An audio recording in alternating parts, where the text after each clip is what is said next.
Present indefinite यदि वाक्य के अंत में ता ते ती रहता है और उसके बाद है हूं हो रहे, उसे प्रेजेंट इंडिफिनिट टेंस कहते हैं। या कि प्रेजेंट इंडिफिनिट टेंस क्या है, तो इसको हम अंग्रेजी में बनाएंगे कैसे, इसको अंग्रेजी में हम चेहरा अंग्रेजी में कैसे हम फॉर्मेशन करेंगे, इसके लिए कुछ रूल्स हैं, कुछ नियम हैं जिसके आधार पर हम प्रेजेंट इंडिफिनिट टेंस को बना सकते हैं। इसको बनाने के नियम के अंतर्गत आता है, सबसे पहले हम सब्जेक्ट रखते हैं, उसके बाद वर्ब रखते हैं और उसके बाद ऑब्जेक्ट प्लस अदर्स जो कुछ भी रहता है उसको रख देते हैं। यदि subject third person singular number होता है, यानी ही सी इट या नाम होता है, तो क्रिया के साथ एस या ईएस जोड़ देते हैं। एस या ईएस जोड़ने के भी कुछ अपने नियम हैं। हर क्रिया के साथ एस या ईएस हम नहीं जोड़ते हैं। क्रिया के अंत में यदि कोई लेटर भावेल हो या एस एच सी एच हो तो ईएस जोड़ते हैं, बाकी सब क्रिया के साथ एस जोड़ते हैं। एग्जाम्पल के लिए जैसे रिच है तो आर ई ए सी एच, अंत में सी एच है, इसलिए सी एच के साथ क्रिया के अंत में हमने ई एस जोड़ दिया, रिचेज हो गया।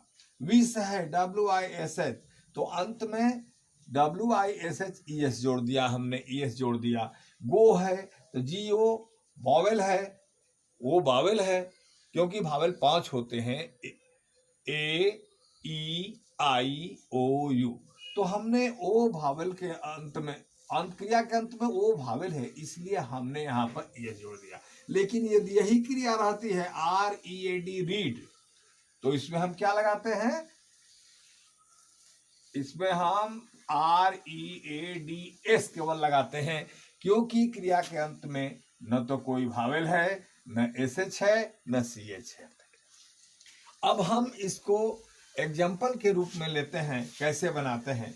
जैसे वह जाता है, तो इसमें वह जाता है में वह क्या है, सब्जेक्ट है। वह सब्जेक्ट थर्ड पर्सन और सिंगुलर नंबर का है, इसलिए हम क्रिया में पहले सब्जेक्ट रखे ही, इसके बाद क्रिया गो के साथ एस या ईएस जोड़ेंगे, तो इसमें ईएस जोड़ेंगे क्योंकि क्रिया के अंत में ओ है जो कि भावेल है, इसलिए इसका ट्रांसलेशन हो गया ही गोज।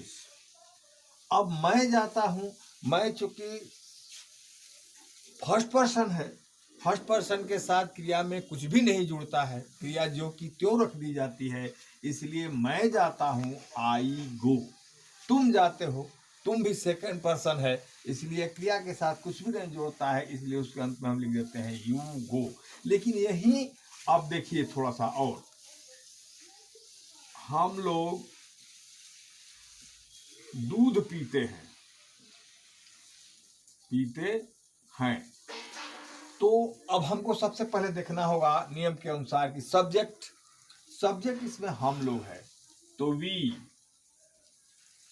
क्रिया क्या है, पीना, चूंकि वी फर्स्ट पर्सन है इसलिए इसके साथ एस या एस कुछ भी नहीं जुड़ेगा, क्रिया का मूल रूप ही रख देंगे, तो वी ड्रिंक लगाना ठीक नहीं होगा, इसलिए हम लगाएंगे टेक, वी टेक, लेना, वी टेक। अब देखते हैं कि इसके बाद क्या आता है, तो ऑब्जेक्ट आता है। तो ऑब्जेक्ट किसे कहते हैं, आप लोग तो जानते ही होंगे, क्रिया का फल जिस पर पड़ता है, क्रिया का प्रभाव जिस पर पड़ता है उसे ऑब्जेक्ट कहते हैं, और ऑब्जेक्ट यहाँ पर दूध है, इसलिए वी टेक मिल्क।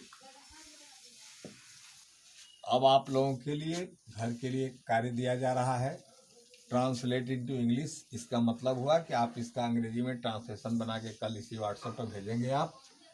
पहला है, वह किताब पढ़ता है, तुम लोग स्नान करते हो, सीता कहानी कहती है, रमेश घर जाता है, मेरे पिताजी बाजार जाते हैं।